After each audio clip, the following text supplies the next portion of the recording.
Again, my name is Nicklin. I'm the UAS Program Manager here at Northland Community and Technical College. I am also the co-PI and UAS Director for the National Center for Autonomous Technologies. And I'm going to be talking about Part 107 and what it means to you.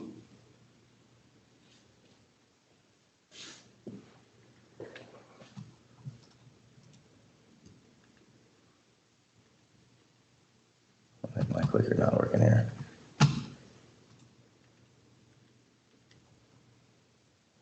All right.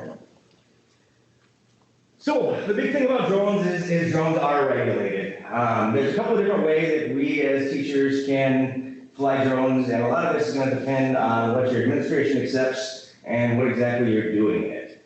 So the big thing that we talk about here is the commercial pilot's license or certification from the FAA under Part 107. Part 107 came out in about 2016, I believe it was August of 2016. And it regulates all commercial UAS activity in the NAS, or the National Airspace System. Most commercial flights, if you're going out, you're doing business, you're furthering a business in any way, it is a commercial flight. And in fact, the way that the FAA really defines it is if it's not purely recreational, it falls under a commercial flight. So if you are not out there flying your drone simply to have fun, it is a commercial operation.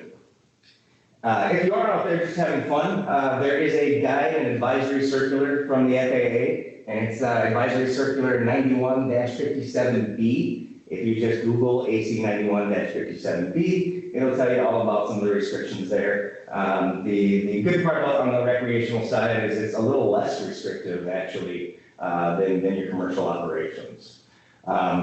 There's also a provision within the 2018 FAA Modernization and Reform Act that says that an education of higher institution can do some commercial operations under the recreational heading, and we'll get in a little deeper to that later here in the presentation. There we go. All right, so Part 107, and this, as Tom said, we've got an entire, 5-day course on Part 107 and all the things that are involved in it, all the things that you need to know and understanding of in order to go out and take the certification exam. This section right here of this presentation, this is not going to get you, your Part 107 license. We're just going to talk some of the basic restrictions that are a part of it. So, as you see right here, each aircraft must be registered and marked on the outside. So it used to be when we started out, we were able to print out a registration number that we get from the FAA, and usually we all put it in our battery compartment, slapped our battery and went in there and went and flew. But they're saying that in order to be able to identify these without having to actually open up any compartments or panels, that you should have it marked on the outside with that number. There's further restrictions of under 55 pounds. So really it's a half pound up to, but not including 55 pounds, is the basic Part 107. I will say for all the things I'm going to talk about here, there is actually a waiver process, because that's the way our government works, that you can actually go and you can get an aircraft over 55 pounds that goes faster than 100 miles an hour, all that fun stuff. But we're going to talk about mainly what 107 lays out without any waivers here. So I said under 100 miles an hour, but we also have VLOS. So VLOS, for those who don't know, is visual line of sight. Now, you will see people stretching this limit constantly or just plain breaking it. But good practice is to keep it in visual line of sight. But what do we mean when we say visual line of sight? It means that the operator, the person controlling the aircraft, should be able to not only see the aircraft, but they should be able to determine its attitude, which way it's flying, all that information visually without having to look down at your controller. So when you have folks that go out there and fly and you can see it way out in the far distance, and it's this little speck, and they say, well, I can still see it on a visual line of sight. According to the regulations, you're really not. All right, especially if you're using, school aircraft and you're out at a school site, try to keep it on the school grounds, just for safety case. If you go out to other sites, again, you just want to make sure that you can fully see that aircraft, you can see which way it's heading, and you can tell if there's a problem. A lot of the times I've noticed problems with my aircraft simply by the sound it makes while it's flying. And it's let me know that, hey, I should bring this down and check it out and make sure that it's working correctly. It's definitely let me know of loose hubs, loose motor mounts, things that can cause my very expensive aircraft to fall out of the sky and be a worthless paperweight. So we definitely want to avoid that at all costs. Moving cars or over people is a big no-no. So you don't want to fly across any roads when there's any type of traffic. If you do have to fly across the road, you really want to make sure that there's no traffic happening at the time. If it's rush hour or something like that, you might as well go ahead and just not fly across the road at all. Obviously, depending on where you live, rush hour in Thief River Falls is 6 cars in a minute, which is much different than if you go, say, down to the Minneapolis area or something like that. When we say over people, the FAA is actually very, very vague on this. What they define as over people is if I outstretch my arms, and so anybody flying above that diameter of me with outstretched arms is technically flying over people. However, I can fly 10 feet to the side, but have a trajectory that before my aircraft falls out of the sky, it can certainly hit that person. Did I fly over people?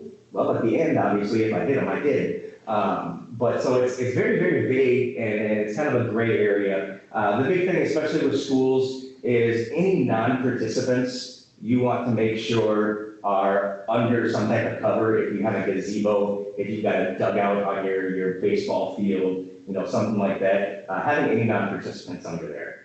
Now, what they did say at the beginning was no flying over people that are not a part of your operation. Well, people took that to mean, well, they're all in the same class, or we're here on a movie set and they're all working for me, and they just kind of went with it. There was even an organization who was out there who gave buttons to people that said flight crew, and so now they were okay to fly over them because they're part of the flight crew. Well, the FAA came back and they said, well, no, that's not going to happen. That's not the way to do it. They need to actually be involved in the operation itself. And then when we're dealing with students, which is kind of what we're talking about here, when we talk liabilities, things like that, it's just so much easier. Have them under a covered gazebo, have them in the dugout. If you were flying indoors, have them a separate area. One of the things that we do is we open up one of our big doors, we hang a net, and all pilots fly from one side of the net while the aircraft are by themselves on the other side of the net. You may or may not have the space to do that. I know some gyms have some big gym dividers. Using those is definitely good practice. So any way that you can safely separate the students from the drones, especially as we go to larger drones. With smaller drones, I know that's kind of less likely, the little handheld, the Telos and the Parrot Mambos, things like that. You're less likely maybe to get some of that separation because it is a much smaller aircraft. But especially indoors, use prop guards. Your maintenance folks are going to love you because you're not going to scratch up their walls or ceiling. Your students' parents are probably going to love you because you're not going to take an eye out or anything like that. And then it's always fun to pull a small drone out of somebody's hair that got caught up in there. So just be aware of some of the basic things like that. You see little Mr. Sunshine there? Basically, 30 minutes before and 30 minutes after sunrise and sunset is when you want to be flying for Part 107. You can get a waiver. I got a waiver to fly at night, so I can go into any Class C airspace and I can fly after dark as long as I'm well lit and meet all the standards for the waiver. So for instance, I got to have a strobe that's visible at 3 statute miles. I got to have indicators on the aircraft so I can visually know which direction it's facing, even if it's at a hover. On the recreational side, there is no such provision for night flights. They just say, hey, throw some lights on there for us. So it makes things, again, recreational a little looser. Always, no matter whether you're recreational flying or Part 107 flying, always yield to manned aircraft.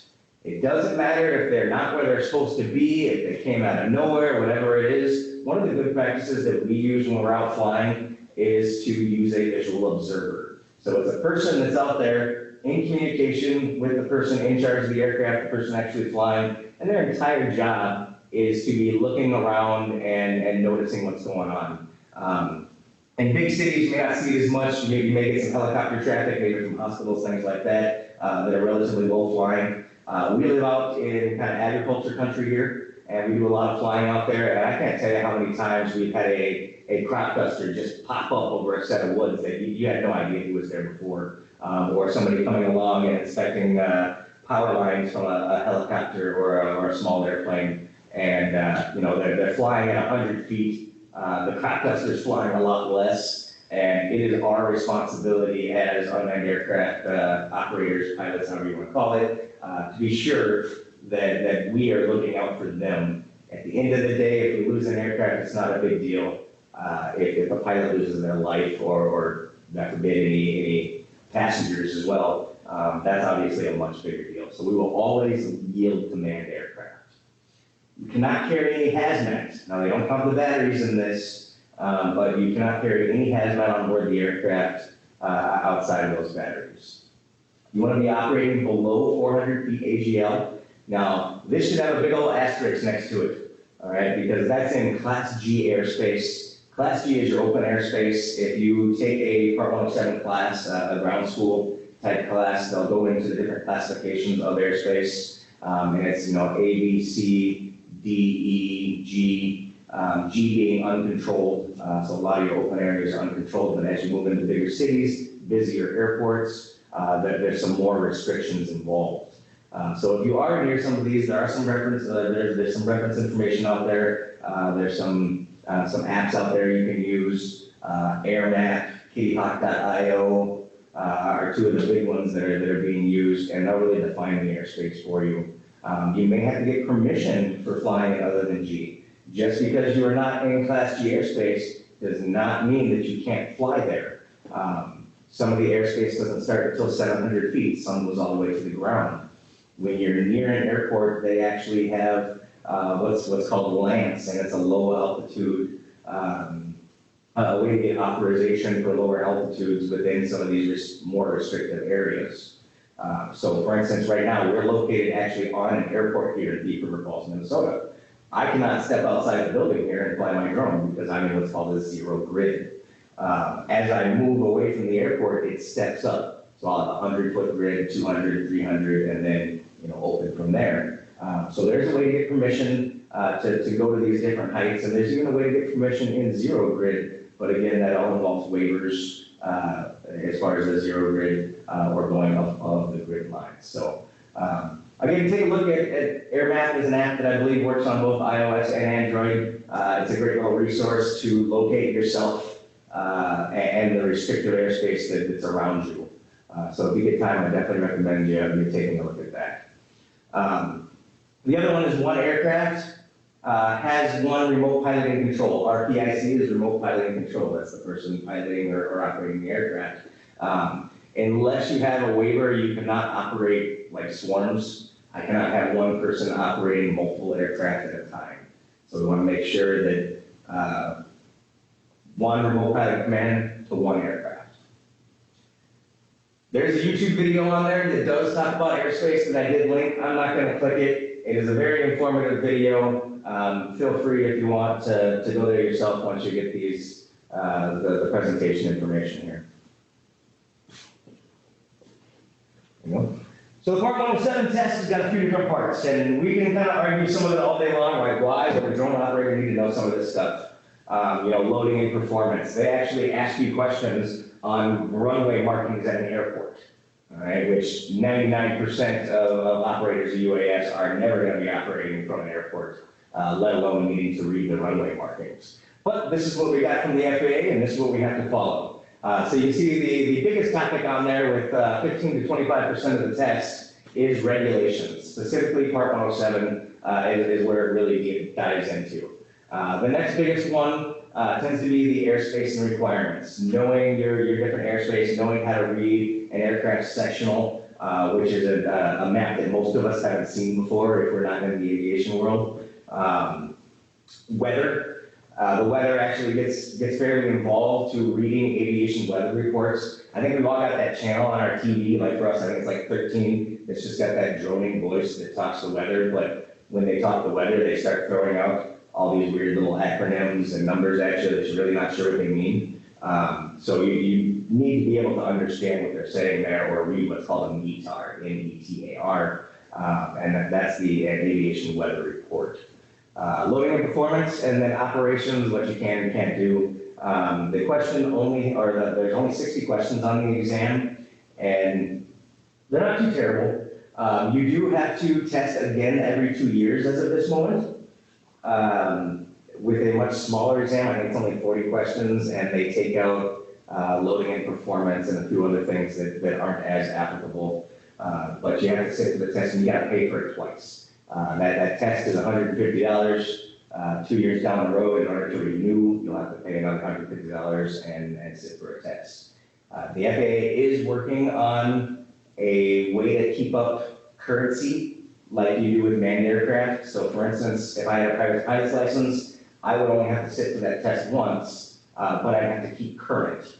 And so there's programs out there in order to keep current, whether it's going out with a flight instructor and flying, but regardless, I wouldn't have to retake that exam. So they are working with that on the UAS Part 107 exam, but they're not quite there yet.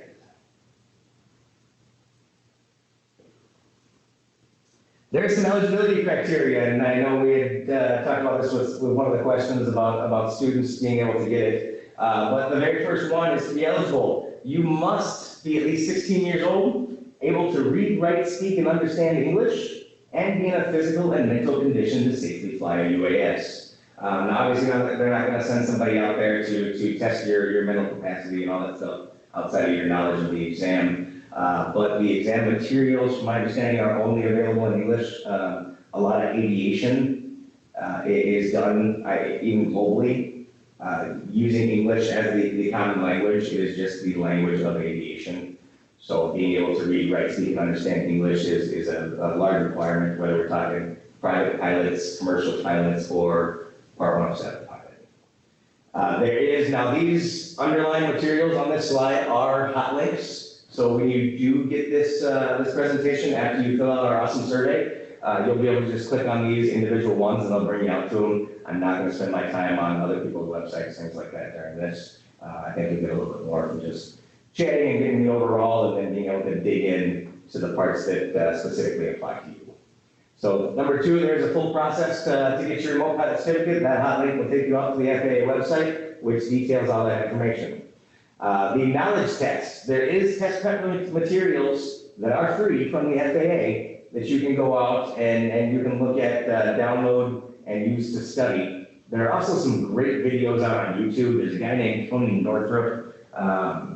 And love him or hate him, there's a lot of folks that have watched his videos over and over again and then just gone and sat and tested for it and did fairly well. So what I recommend is, if you're not going to get into a structured Part 107 course, then you look at the resources from the FAA, you look at the resources available out there on YouTube. There are Facebook groups that are all about FAA Part 107 commercial pilot's license or remote pilot in command license, and there's a lot of really good information on there. Be careful, as with anything on social media. I've seen a lot of wrong answers to questions out there as well.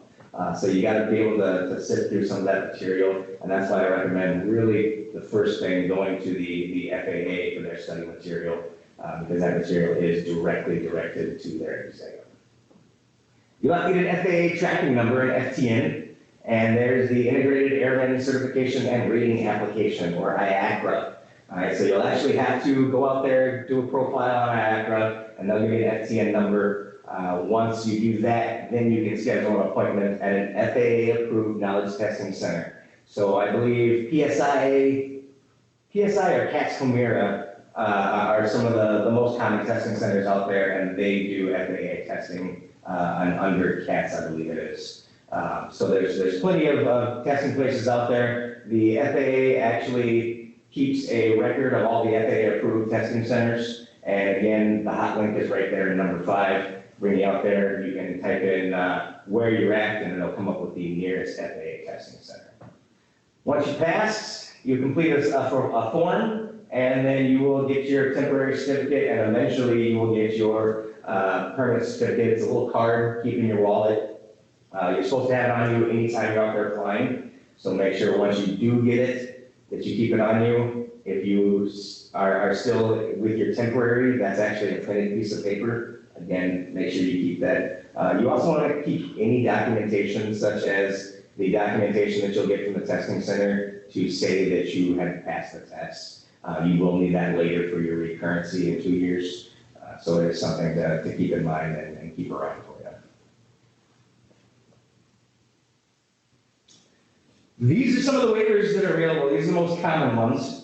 And all of these waivers and who actually has the waivers are actually listed on an FAA website. So you can go through and you can check who is already got their FAA Part 107. So if you're a 2-year school, and I say 2-year because generally we don't see, we don't waive classes as much, I guess, in the K through 12 that we can do up in the 2 or 4-year university. But for instance, we've got an FAA ground school. And so if a student came in and told me that they've already got their Part 107 license, they have no need to take my ground school, but maybe they want the entire certificate that includes a lot more stuff than just the Part 107. So they can show you the certificate, or you can go and you can check on the website and say, oh, yep, John Smith here has got his license, he passed on this date, and they're good to go, to get credit for that specific class.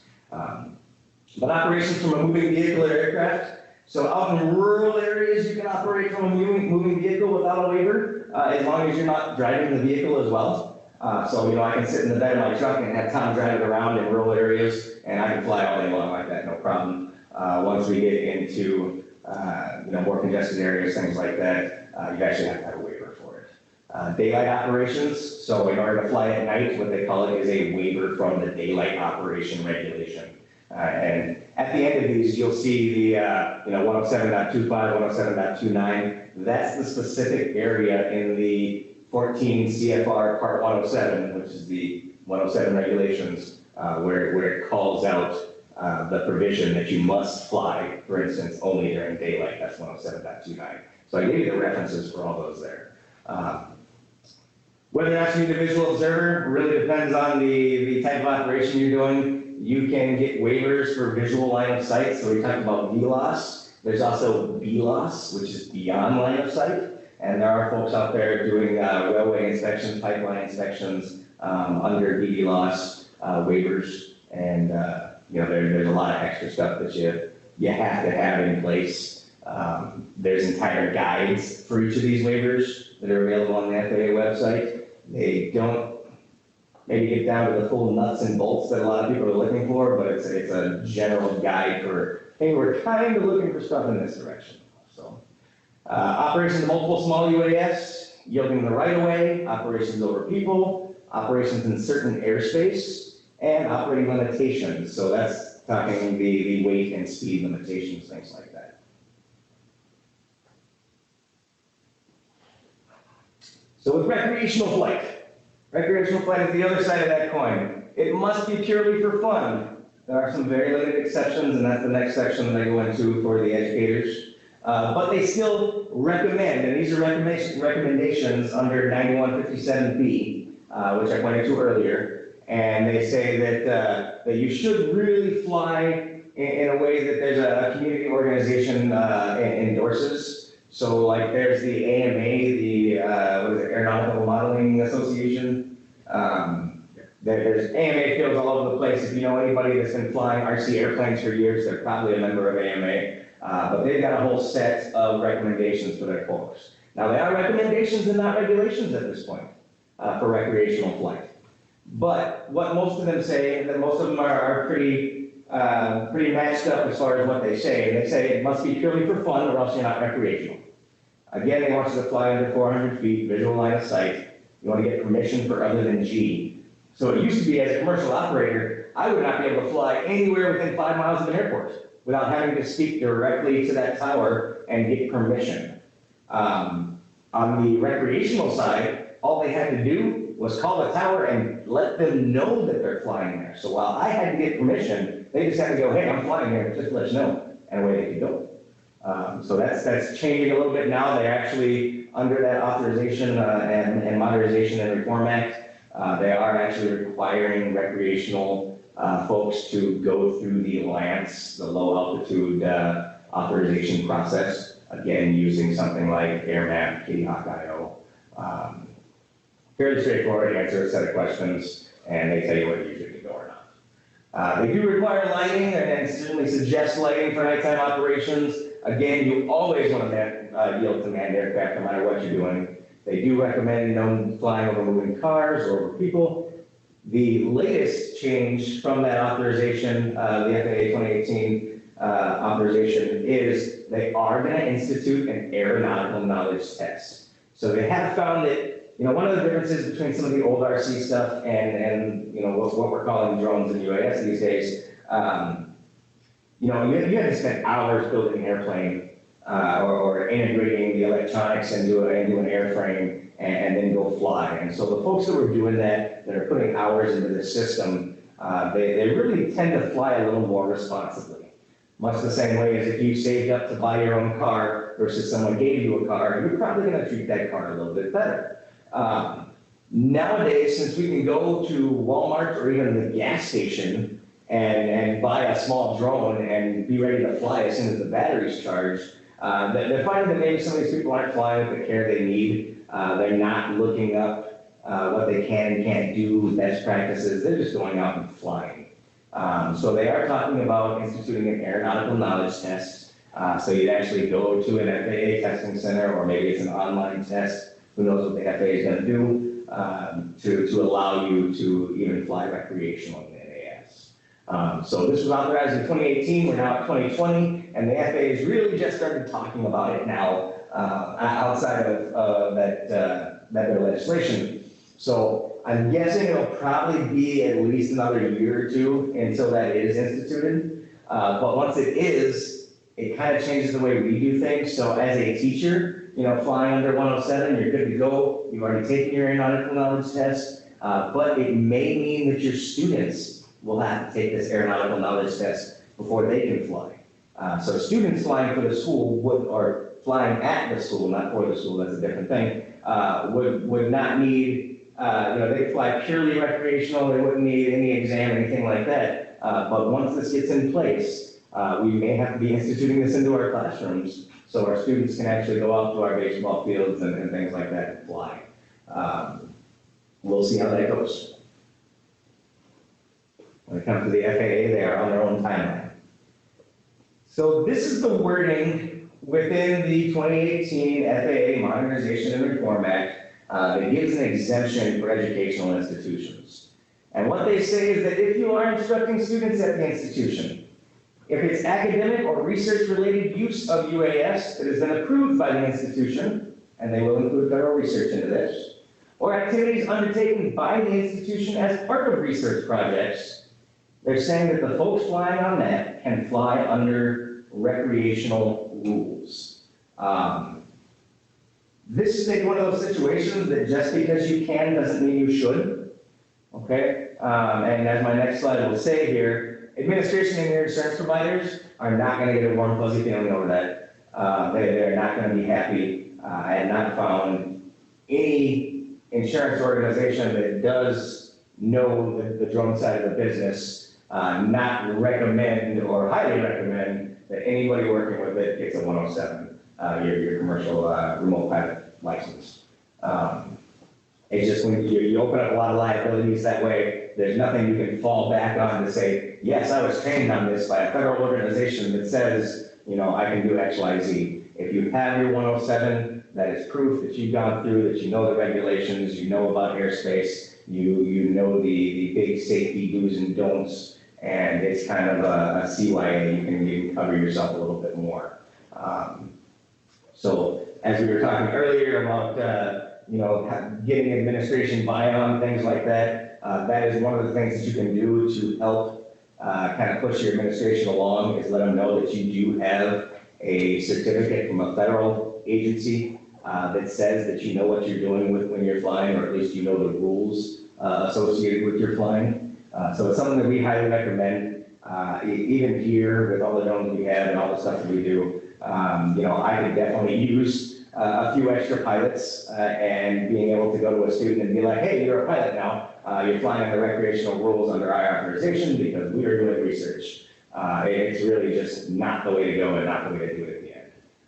So I definitely recommend, we definitely recommend here that you do get your Part 107 just to, again, help with the insurance, help with the cellular administration, and most importantly, cover yourself.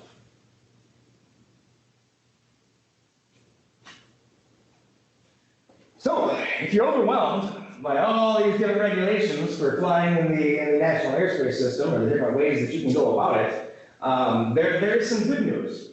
And the good news is once you move inside, you are no longer in the national airspace system. Okay, you can pretty much do whatever you want, whatever your administration and your liability insurance allows you to do. But we do this quite often. So you can see a picture there up in the top right-hand side. We've got that net hung across our hangar.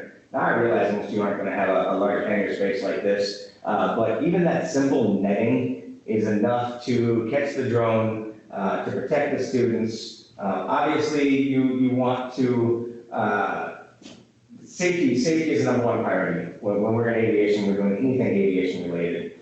Safety and that safety mindset and culture are something that really needs to be embedded in any program. So we use nets, we use gym dividers. You can see in the other picture with the competition field there, there's no top on that, but we've got 13 feet of net going up around the sides there. And I know, again, maybe you're not going to have the ability to do it as fully, but a net that fits in a doorway that opens up into your gym is a relatively cheap, easy win when you look at the safety aspect and still being able to get people flying. You want to keep it to participants. You don't want students, especially as they're learning, to have to deal with a bunch of onlookers. Obviously, if you start getting into like the RAD competition that I'm sure Tom's going to bring up here later, there's going to be an onlooker, a spectator type aspect to it. But especially when you're starting out, you really want to keep it to the folks that you are teaching how to fly and how to operate and maneuver that aircraft. What we call it is we call it a sterile cockpit environment in aviation, which just means that they can concentrate on what they're doing and don't have to worry about everything else. One of the things that we do while we're out flying is when I've got a visual observer there and I've got control of the aircraft, if somebody stops and asks questions or wants to yell and berate us for whatever it is, I have the other person go and deal with whoever that extra person is who's stopping by, and it allows me to keep flying. So it's good practice to do the same for your students. Eliminate any distractions that you can eliminate. If you can't eliminate them, minimize them, and kind of work forward from there. As they get more experience, obviously, they'll be a little bit better even in a more congested environment. Use geofencing. A lot of the drones that come out these days, especially if you're buying DJI. Now I reference DJI a lot, and a reason for that is they've got something like 70 to 80% of the market share worldwide on drones right now. So I usually use them as a standard when I'm talking about things, but even other systems out there, Parrot systems, they are coming out with a geofencing option. And geofencing is kind of what it sounds. It's a geographic fence that is basically electronically put up around the aircraft. So you can actually put a radius around the pilot and the controller to say that your aircraft can only go 100 feet out and 10 feet up, or whatever different numbers you want to put in there. It works really great keeping things on the property. As the aircraft flies and gets closer to the geofence, depending on the model, you may get a warning. Otherwise, it'll just stop in midair, just hit the brakes and not allow you to go any farther. So it's absolutely great for keeping our aircraft where they need to be. And in this competition mode where we didn't have a top on it, what we did is we put a 10-foot geofence on all of the aircraft participating. And then we had our 13-foot physical fence. So it could fly sideways, wherever they needed it to go, but they could not bring the altitude up above 10 feet. I definitely recommend doing something like that if you're flying inside. I can tell you that with some of the old parallax systems we had, we didn't have the ability to geofence. And you can tell from some of our walls and ceilings that we were unable to geofence. So we don't want that added expense on you. Another reason for administration or insurance providers to become unhappy use those prop guards, use the geofencing, make sure it stays lower than the ceiling. You don't want to have to spend your time getting a lift to pull them off a light bracket up on the top of the gym floor either. So, and then again, prop guards and safety glasses. Most of these props, honestly, they're not going to do a whole lot. When you look at the props on a little guy like this, you're not likely to cut your finger off, and you're not likely to, gouge out somebody's eye. It could definitely hurt somebody's eye, but you're probably not going to lose it. But as we move up and we get to larger aircraft, for instance, you're going to see our M600 later when we go through safety checks, and it's a very large hexacopter, and it will absolutely, chew through fingers and such. So just be very careful, keeping safety as the #1 priority. As you put these safety plans together, write it down in an SOP, a standard operating procedure. All right, so then you can take your Part 107 license and your standard operating procedure that includes all your safety stuff to your administrator and show them that it's not a half-baked idea, it's an actual plan with an implementation process in place. That will be a nice little check mark for most administrators that I know, that not only are you coming with a problem, a question, something new you want to integrate, but you've already got a full plan in place to keep it safe, to direct it to a learning objective, and to have an idea of what kind of space you need, what kind of funds you're going to need. If you need any help with any of that stuff, we'll be happy to help you here at the National Center for Autonomous Technologies. One of our main goals is to really develop these pipelines to push this technology down and across the country, so that way we get more people involved in these, and in that case we can help supplement our workforce going forward. Because frankly, with autonomous technologies, we're going to need a whole lot more folks out there working in those fields, especially as technicians.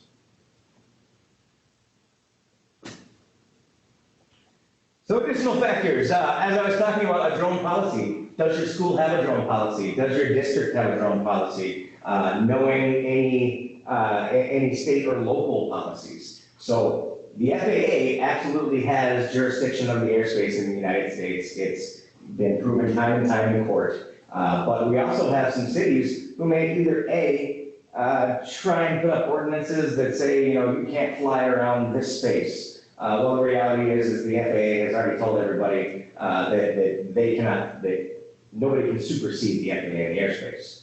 But what they can do is tell you where you can and can't launch and recover from. And since launch and recovery happens on the ground, they absolutely fall within the local ordinances, the local jurisdiction.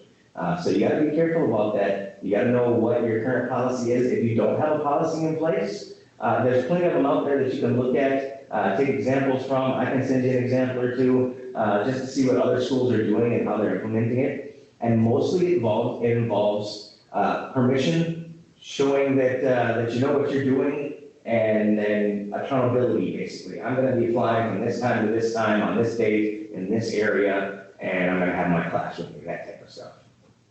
The next is who's in charge. A lot of these folks, especially when you have a drone program that costs a little bit of money, we like to spread it around different parts of the school or of the classrooms and get the most use out of it possible, which is absolutely great. But we got to define who's actually in charge of that system. And when I say in charge of that system, when we go back to talking about batteries, who is actually responsible for making sure these batteries are charged? Have it in writing. Is it the person that used it last? Do you want somebody who used it last to charge the batteries and then set it in storage and have no idea how long it's going to be in storage? Maybe it's already at that 30 to 60% of charge and it's ready for storage. But then when you charge it back up, you're actually adding in another cycle on that aircraft, and you may not actually use the battery that time. So you got to think about all these things. It's a little bit more than here's this piece of equipment and now let's go. Make sure that you have a designated person or you have a designated policy in place within the folks that actually use the aircraft to make sure that it's well taken care of. If we don't take care of these things, then they become a paperweight really, really quick. IT help. If you've got iPads, tablets, whatever they are, do you have the rights to install software on there? If not, you're going to have to bring IT in to either give you those rights, which most of us know IT does not like to give up their rights. That's their domain, their fiefdom. And they want to make sure that you conform to their policies. So you're actually gonna have to go out and enlist their help. Hey, I need 25 tablets with DJI Go 4 loaded on it. Okay, so making sure that you bring in those different folks out there. And then there is updates that are involved. A lot of these do automatic updates. You'll have to update your aircraft. Going in through and doing inspections. So if we do an inspection and we find out that a propeller's bad, who's in charge of changing that propeller? Are you documenting that information? Where are you documenting it? Who has access to actually go through and change that documentation? So there's a lot of stuff that's involved that maybe we don't think about the first time around. Next one is the goal of using drones in your program. It's great that we get new technology in there, and I love anybody who's out there and introducing their students to drones and STEM education, but let's make sure we tie it to learning objectives, okay? If you're a math teacher, or if you're a geography teacher, or social studies, whatever it is, there's a way that we can find to tie it. And if you need help coming up with ideas, we can certainly help you with that. But make sure, again, that it's not just, hey, here's a cool toy, we're going to fly it around a little bit, because what's going to happen is the use is going to drop off, and after a year or two, it's going to be this thing collecting dust on a shelf. So make sure that you can tie it to learning objectives, to goals within the program, and again, that's going to help you with your cell administration. Funding sources, Tom's going to talk about funding a little bit later there, the different sources that are out there, but these systems are not cheap. They cost money to start. It does cost a little bit of money to maintain, so we want to make sure that we've identified a funding system. And I'm going to try and speed up here. I didn't know we're at noon here. Know your modes. Get in there, dig into your manual. A lot of questions that I see from folks are answered in black and white in the manual, and we've gotten a habit over the years, because everything is so plug and play, that we don't read the manual.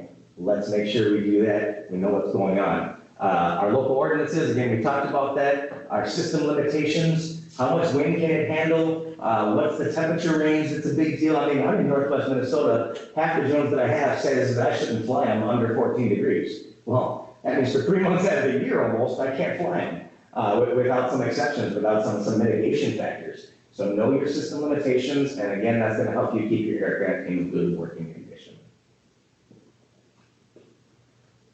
And if there's any questions, Tom, how do you want to do questions? You want to do them now? You want to wait till after lunch and do a question period right after lunch?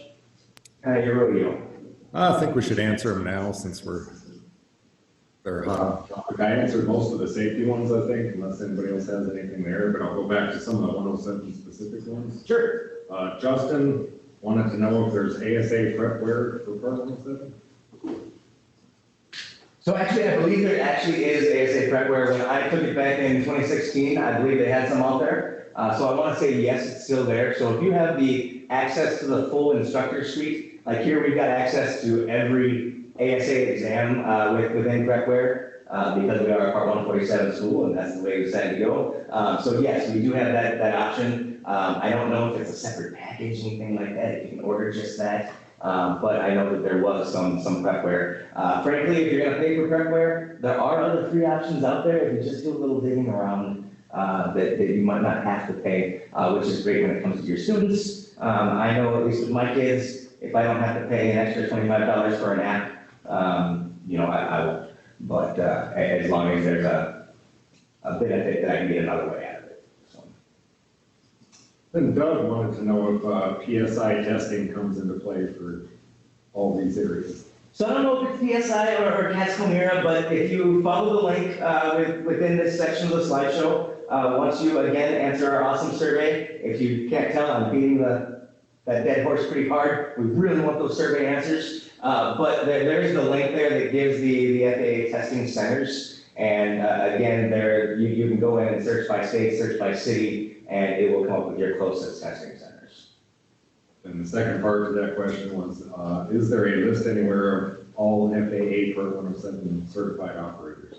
Absolutely there is. The FAA keeps an airman registry. So if you look up FAA Airman Registry, you can actually go there and you can see all kinds of stuff. But one of the things that you can see is a list of those who do have the Part 107 certification. And Michael, I think we answered your question on this last one about where to go to take the test. Last question here that I had was again from Doug. How is LANC access decided by FAA? How is like access? So are we talking about, and you might want to unmute on this one to be able to kind of expand on it.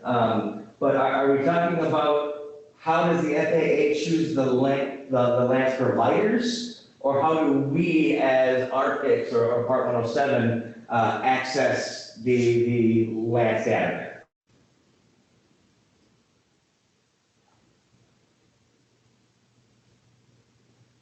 Does you there? You want to unmute, you can just chat.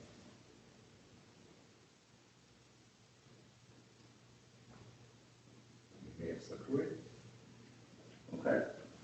Well, so I guess I'll answer two ways. One, I'm not really sure of the process the FAA uses to pick providers for LANS. I think there's like 7 or 8 providers that they've designated as providers out there. The really easy ones to use, and you'll hear you'll hear some bad stuff about the organization AirMap, but they really do have a very simple, easy to use app that is used to access that LANS airspace. It's the one I usually recommend just because it's how simple and easy to use it is. There are some issues here and there where they've been wrong and have had you get permission for an area that you don't need permission for. But I mean, overall easy use and multiple platform as in Android and iOS. That's what I usually recommend as the beginning platform for authorization for airspace device. And Doug just closed back on and said, letting us know they do not have LANS access in their area in Utah yet. Okay, so not all airports are LANS enabled, which can be an issue, but it's generally not too hard to work around.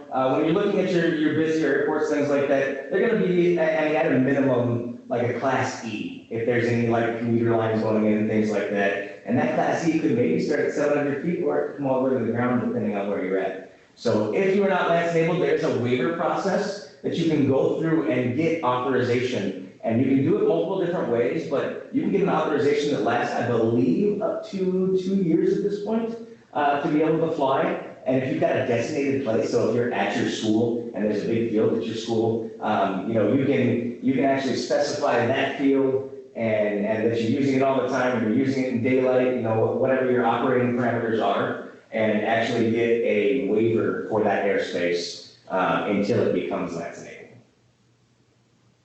And Julie wanted to know if her students have to be 16 to take the 107 test. No. So you can take the test, I believe, when you're 14, but you won't get a certification. So you can go through and you can practice. I'm not sure on whether or not a 14-year-old would have to pay for the test. And it seems like if you do gotta pay $150 for the test for a 14-year-old, I'm not sure that I recommend it personally. But yes, in order to actually be certified, you've got to be 16. There's nothing to say that you can't start teaching them all the stuff involved with Part 107 when they're younger. So if you get them, when they're 14, 15, 16, there's like, I know there's plenty of schools out there with an intro to aviation and an aviation 2 and an aviation 3. You can start adding in those knowledge levels on those different things, as early as you want. I mean, I take my 7-year-old out to fly my drones that I personally own, and we chat about what we can and can't do. He's a long way from taking that test, and I'm sure it's going to change a lot between now and then. But there's nothing to say that we can't give them the knowledge they need before then. Last question from Doug is he's asking if LANS is available at our local airport. Yes, it is. So this is a LANS enabled airport, and so if you look up TBF, I believe is the identifier for it. We're in Thief River Falls, Minnesota. It'll show you, it'll give a nice round circle, and each individual will be divided into a bunch of squares, and each individual square has an authorization. So if I'm in a zero space, I can't get instant authorization for zero grid. But if I'm in a space that's at 100 feet, I can get instant authorization to anything up to 100 feet just by using that app. I'll put in the information, I'll get a text message within 5 minutes that says, hey, you've been approved.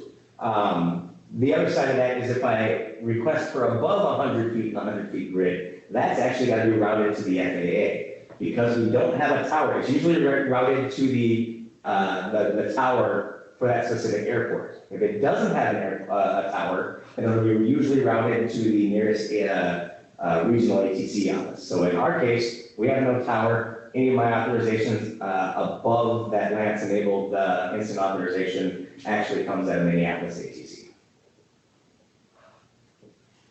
That appears to be all the questions. All right, so a little talkative. We're running a little bit late here. It's now 12:11. Do you still want to do the full 30 minutes for lunch so that way everybody gets a chance to make their food, all that fun stuff?